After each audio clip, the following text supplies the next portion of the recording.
Olá, seja muito bem-vindo. Começa agora mais um episódio do Sporting Corporate. Vamos conhecer mais um parceiro do Sporting Clube de Portugal, desta vez a Dixter.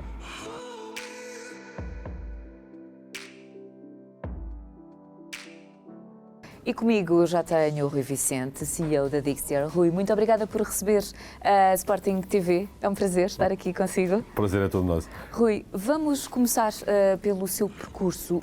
Como é que chegou aqui à Dixter? Como é que fundou a Dixter? Bom, eu sou economista de formação e trabalhei sempre dentro da área de risco, da gestão de risco. Ao fim de uns anos, passei por uma aventura que foi trabalhar para o Estado português, numa instituição do Estado português, na prevenção do crime financeiro, onde aprendi muito. Não era bem a minha área de início, portanto não era a gestão de risco. Aliás, a coisa quando surgiu até foi um bocadinho de surpresa. E ao fim de um período de tempo lá, achei que fazia sentido voltar para o mercado e para o setor privado. E foi quando tive um primeiro desafio para encarar esta área da prevenção do branqueamento de capitais, do combate ao crime financeiro, numa perspectiva já não de apoio ao Estado, mas sim de apoio às empresas e de consultoria. Nessa empresa as coisas não foram aquilo que eu estava à espera, ou seja, aquilo que foi prometido não era aquilo que depois não era a realidade. O que acontece frequentemente, mas ainda bem que assim foi, porque fez com que surgisse esta vontade de criar uma coisa minha, nossa, neste caso, que somos três fundadores da empresa, e que acabámos por nos conhecer nessa tal empresa onde estávamos antes. Acreditámos que poderíamos fazer as coisas de forma diferente, poderíamos fazer melhor, e achávamos e continuamos a achar que é um mercado em expansão. A Dixter hoje não é só a área de governance, risk management e compliance, é também uma área uma empresa também na área de outsourcing para o IT, mas a gênese começa aqui neste objetivo de criar algo, de criar uma empresa capaz de fornecer software e consultoria nesta temática da prevenção do crime financeiro. Eu ia perguntar exatamente aquilo que o Rui já acabou por responder, que era fazer aqui uma apresentação da Dixter. Muitas vezes, quando falamos de consultoria nesta área, às vezes as pessoas não entendem muito bem, certo? Tem uma linguagem muito específica, Rui. Para os leigos, para quem esteja lá em casa, presente só a Dixter. Ok. Então, como eu disse, a Dixter tem duas vertentes fundamentais de negócio. Uma na consultoria de governance, risk management e compliance, e quando falamos de governação é um tema que hoje está sempre em cima da mesa e se calhar, sem querer ser muito incisivo, mas que quando se fala de corrupção, quando se fala de todas estas situações à volta das organizações, sejam elas quais forem, os princípios passam exatamente pela governação e pelos princípios que as organizações estabelecem nos seus objetivos, a forma como se vão posicionar, a forma como vão trabalhar no mercado, e tudo isto passa por estas políticas chamadas de governação. Nós somos consultores nessa área, somos especialistas nessa área, transversal ao mercado, seja para que setor de atividade seja, sendo que somos muito conotados com a área financeira por causa desta questão da prevenção do crime financeiro. Em termos de compliance, hoje também toda a área financeira sempre fala no compliance, onde fazem investimentos brutais, e é aqui que nós atuamos não só como consultores, mas também com a capacidade que temos de desenvolver um software nosso, um software que está presente em vários bancos, em vários países do mundo, para a prevenção do branqueamento de capitais, e depois o risk management, enfim, desde a gestão de riscos de liquidez, a risco de crédito, a riscos operacionais, também temos essa capacidade através da nossa equipa de data scientists que desenvolvem modelos avançadíssimos em termos de inteligência artificial e coisas do género. Enfim, esta e foi aquilo que foi o core da empresa. A gênese da empresa foi criarmos isto. Juntar estas três áreas e sermos capazes de fornecer os nossos clientes com estes serviços. Volto a repetir, a grande maioria deles neste setor, neste segmento da nossa atividade, são instituições financeiras, enfim, mas não ficamos aqui limitados, porque cada vez mais as exigências são outras e os mercados vão ter que cumprir com estas regulamentações. Como temos uma equipa de desenvolvimento interno, que desenvolvemos o nosso software que é o DCS, acabamos por ter aqui uma componente muito forte de desenvolvimento informático E então também lançámos o outsourcing, já que temos os recursos, porque é que não os vamos utilizar também de outra forma? Porque é que existem empresas que necessitam pontualmente de pequenos projetos, precisam desenvolver as suas capacidades internas, então nós aquilo que fazemos é podemos colocar estas equipas ao serviço dessas empresas para desenvolverem o seu projeto, ou então, se necessitam de reforçar durante um período de tempo as suas equipas com alguém especialista numa determinada área, nós fazemos isso e colocamos lá a pessoa, evitando a empresa que tenha que fazer um investimento a longo prazo, de contratar pessoas a tempo inteiro, quando o objetivo é algo que está definido no tempo, que tem um tempo limite para ser efetuado. Qual tem sido assim, o principal desafio ao longo deste? O principal desafio, a afirmação no mercado em termos de nome, sem dúvida. Quando falamos, temos sempre que dividir isto, quando falamos aqui na área da prevenção do branqueamento de capitais, ou do compliance, como queiram chamar, ou crime financeiro, há aqui uma questão de awareness do quem é que nós somos, ou seja, é um trabalho que é necessário fazer todos os dias, que é sermos reconhecidos pelo mercado, não é? Existem muitos concorrentes, é um mercado... Mas era isso que eu ia perguntar, se é uma área muito competitiva. É uma área muito competitiva, diria que a maioria da concorrência será internacional, não nacional, serão grandes empresas, Estados Unidos, Reino Unido, por aí, com mais anos do que nós no mercado, como é lógico, e que têm aqui uma rotação que já ganharam ao longo dos tempos, que lhes facilita o trabalho, que nos dificulta o trabalho a nós. Onde é que Ou seja, nós... como já têm nome, fica sempre mais fácil. Exatamente. Na tomada de decisão. Se eu tiver que optar por algo, se calhar vou para um nome mais conhecido do que para alguém que eu ainda não conheço. Mas por curioso que seja, essa dificuldade é maior em Portugal do que no estrangeiro.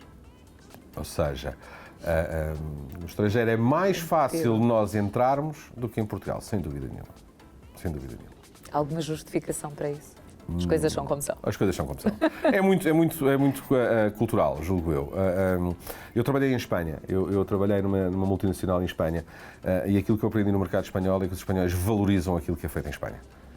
Aqui E se tiverem que optar por uma solução idêntica, feita em Espanha ou no exterior, eles vão por uma solução feita em Espanha. Aqui ao contrário. É mesmo uma questão cultural que temos que trabalhar e muito, urgentemente. Sem dúvida. Dúvida. Então, no estado em que o nosso país está, temos cada vez mais que valorizar o que é nosso e feito no nosso país. Sem dúvida. Rui, temos aqui atrás, precisamente, a frase-chave da Dixter: Think Local, Act Global. Porquê? Eu diria que, se calhar, a frase mais conhecida é ao contrário, não é? Que é o Think Global, Act Local. Não, a frase original é esta, exatamente. Depois é que foi distorcida. E porque o Think Local e o Act Global? Acho que é muito fácil de explicar. Nós, quando temos um projeto em Timor, por exemplo, como já tivemos, temos que pensar naquilo que são os desafios do nosso cliente no seu local, em Timor. Então temos que estar lá e pensar daquela forma que eles pensam, entender o mercado daquela maneira.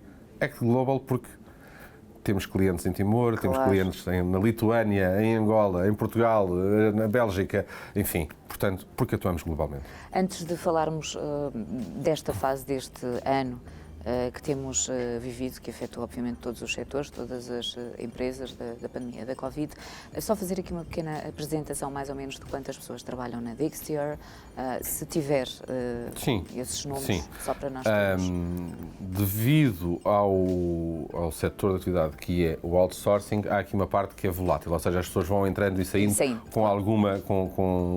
Nós tentamos que seja o menos possível, mas há sempre rotação, é um mercado também muito competitivo em termos da captação de talentos. E, portanto, faz com que estes números sejam muito voláteis. Neste momento devemos andar perto das 70 pessoas, o normal é que andemos sempre entre as 60 e 70, mas vezes podemos chegar às 75, neste momento deveríamos estar muito perto das 70 pessoas.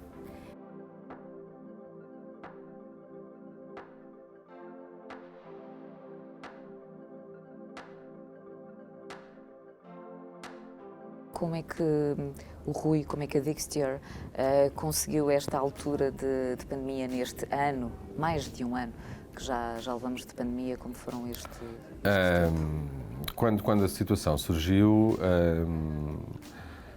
a primeira preocupação foi tentar antecipar como é que seria o mercado. Para lhe dizer, na realidade, não tivemos, em termos de mercado, grande impacto, esta é a verdade, o que foi uma surpresa para nós.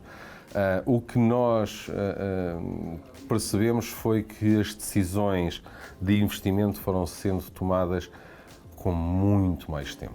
Ou seja, aquilo que antes seria um ciclo de negócio para fechar um negócio poderia andar entre os 6 a 8 meses, estamos a falar na área do compliance, do Financial Crime Compliance, se calhar passou para 1 ano e meio. Ou seja, as decisões foram proteladas, toda a gente está com medo de investir e isto reflete-se mais na angariação de novos clientes neste mercado que está a demorar mais tempo. No outsourcing, nós tivemos algum receio que pudesse haver aqui alguma diminuição de clientes por causa das empresas também reduzirem a sua atividade. Não aconteceu. O grande desafio que tivemos foi que adaptarmos a uma nova realidade, termos as pessoas todas a trabalhar à distância. O outsourcing já faz essa parte. Dificulta um bocadinho nesta área o facto de não estar tudo... Eu acho que nós estamos muito presos sempre àquilo que está estabelecido. Não. Acho que as pessoas hoje adaptaram-se a esta realidade. E eu acho que abriram agora um caminho, exatamente, não é? Exatamente. Eu acho que faz falta o espaço comum, o espaço onde nós nos encontramos. Sim.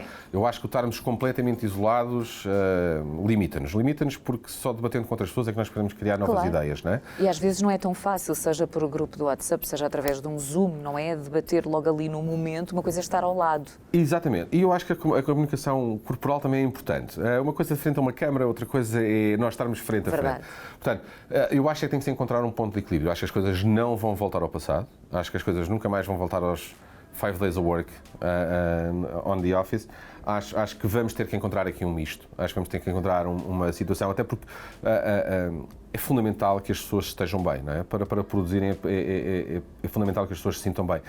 E este teletrabalho também fez as pessoas perceberem, não só os colaboradores, também como nós próprios, percebermos que se calhar não é o 9 to 5 ou 9 to 6, é o tempo que as pessoas dedicam à empresa, é a qualidade do tempo que está a ser dedicado à empresa, mas que ao mesmo tempo lhes permite ter a sua vida pessoal e fazerem outras coisas. Se nós formos apurar, lógico, nem toda a gente tem esta capacidade de controle para depois gerir os seus tempos, mas isto também se treina, também se trabalha. Portanto, eu penso que a nova realidade já está e nunca mais iremos ter o 5 days a week e a mim não me preocupa por aí além. Acho que é fundamental haver contacto, acho que é fundamental as pessoas estarem juntas, mas se calhar pode ser feito de outras formas e com uma periodicidade diferente. A Dixior, que também vive muito e obviamente atua também no estrangeiro, não é? Sim. Os próximos tempos, Rui? Os próximos tempos. Nós este ano... Está tudo lentamente agora a abrir, não é? Ainda muito lentamente. Muito lentamente. Nós percebemos que algumas reuniões que anteriormente seriam feitas sempre presencialmente, alguns trabalhos que antes eram pedidos para ser feitos presencialmente, começa-se a tentar, para já ainda se continua numa situação de, se for possível fazer à distância, fazemos à distância. Aquilo que o Rui há pouco estava a dizer, por exemplo, nada como se é em Timor, há que estar em Timor para viver a realidade. E essa é uma característica nossa. Nós deslocamos as equipas de quem trabalha connosco, sabe que amanhã pode estar a passar 2 ou 3 semanas fora, mas é fundamental. É preciso perceber o que é que está lá. Hoje, com este receio da pandemia, tem-se evitado um bocadinho isso. E é isso também tem feito que as decisões sejam proteladas. Porque eles querem, mas depois, se não é feito lá, já não vai ser a mesma coisa. Então, se calhar, adiamos aqui mais 3 ou 4 meses, sempre à espera que as coisas melhorem. Bom, nós tivemos uma situação que foi o crescimento, por exemplo, da penetração da Dixior no mercado lituano, que foi para nós uma surpresa, e tem vindo a crescer sem nós termos estado ainda presentes na Lituânia. Portanto, tudo a ser feito à distância. A tal entrada no mercado, a tal aceitação, e nunca estivemos lá, não é? Claro. Mas tem vindo a crescer e neste ano de 2021, que estamos a meio do ano, já conseguimos 3 clientes novos, 3 instituições financeiras novas na Lituânia. Portanto, o que para nós também foi uma surpresa como é que as decisões foram tomadas tão depressa. No entanto, a limitação de viajar continua, nós gostávamos muito de estar com eles lá, eles gostavam muito que nós estivéssemos lá, mas estamos à espera que talvez com mais segurança. Com mais segurança. Talvez este cartão de vacinação europeia permita que nos possamos encontrar fisicamente. E olhando agora a médio e longo prazo, Rui, o que é que imagina para a Dixter? Planos, desejos? Desejos e planos. O plano é continuarmos a crescer em termos de empresa, nos dois segmentos. Mais uma vez, o outsourcing é um mercado muito competitivo. Existem eu não sei quantas empresas de outsourcing no país. Algumas com uma dimensão muito superior à nossa, outras com uma dimensão inferior à nossa. Mas, inclusive, aqui eu penso que nós temos que mudar. E, portanto, eu penso que temos espaço para crescer. Não queremos ser a maior empresa em termos de pessoas. Queremos, sim, ser reconhecidos como uma empresa que tem as melhores pessoas. Okay? Nós preferimos ser reconhecidos pela qualidade quando há projetos muito específicos que têm níveis de complexidade muito elevados, em que aí se pensa em nós, do que propriamente estar a colocar pessoas acabadas de sair da faculdade. Não é que nós também as contratamos e também as formamos cá dentro e também as treinamos. Também é mas é fundamental, é fundamental.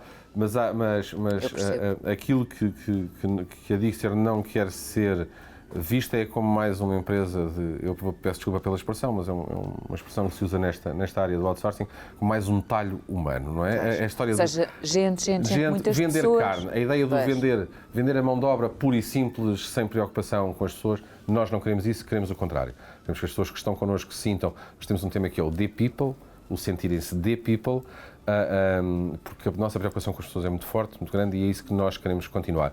Isto é possível fazer com um grupo mais reduzido e onde nós sejamos reconhecidos pela qualidade do nosso trabalho. Okay? Portanto, o objetivo é continuar a crescer aqui no outsourcing, como é lógico, e no nearshore, ou seja, o outsourcing é aqui dentro do país, o nearshore, projetos feitos para o exterior, este é o nosso objetivo, continuarmos a apostar forte nesta área. Do lado do financial crime, do compliance, da nossa solução de prevenção do branqueamento de capitais, é o trabalho diário que nós temos, crescer em termos de mercados. Estamos a fazer uma aposta forte neste momento nos Emirados Árabes. Esperamos até ao final de 2021 ter o primeiro cliente, um primeiro grande banco nos Emirados Árabes a trabalhar connosco. Continuamos a trabalhar também em África, mas agora deixando a África de língua portuguesa e passando para os países de língua anglo-saxónica. Estamos a falar da Nigéria, estamos a falar, enfim, de alguns países com alguma dimensão e que também sentem estas necessidades. E muitas vezes a forma de ganharmos a tal reputação é se nós não conseguimos logo, de uma forma direta, chegar àquilo que são os grandes bancos, que na realidade também são os que mais incumprem e são os mais multados. Podemos começar por outros onde, se calhar, empresas da dimensão da nossa concorrência, que estão nos Estados Unidos ou que estão em Inglaterra, não olham para estes mercados com tanto interesse por todas as dificuldades inerentes ao que é ir para a África. Acho que aqui nós temos a vantagem de ser portugueses, que conseguimos estar em qualquer lado e darmos-nos bem introduzirmos no meio ambiente, adaptarmos-nos. Isso é outra questão, quando nós selecionamos as nossas pessoas, tem que ter isso, tem que ter o tal de people, o saber estar, o conseguir relacionar-se. E tem sido fácil, Rui? Tem sido um trabalho árduo, e os nossos recursos humanos trabalham muito bem. Acho que acontecem sempre escolhas erradas, como é lógico, não é? Em tudo, não é? Mas eu diria que tem corrido bem. Não é fácil, é uma questão de trabalho, mas tem corrido bem. Rui, a nível de financial crime, mera curiosidade, tem mudado muito o desafio? Todos os dias. Eu costumo sempre dizer, e já que estamos a falar no canal Sporting, é um bocadinho como o doping, ok? Nós, se olharmos para as voltas, fala sempre da volta à França e do doping e do controle antidoping, e a ideia é um bocadinho esta. Quem faz o doping, ou seja, quem tenta meter as tais substâncias proibidas, está sempre à frente de quem controla, não é? É aqui o jogo do gato e do rato.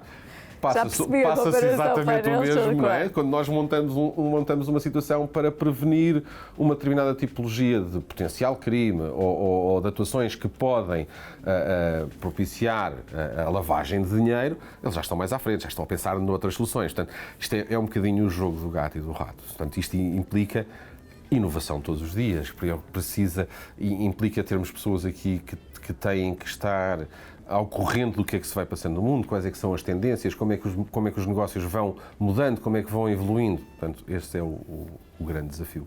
Já percebi que o Rui não dorme, não descansa. Não, também durmo. Também durmo.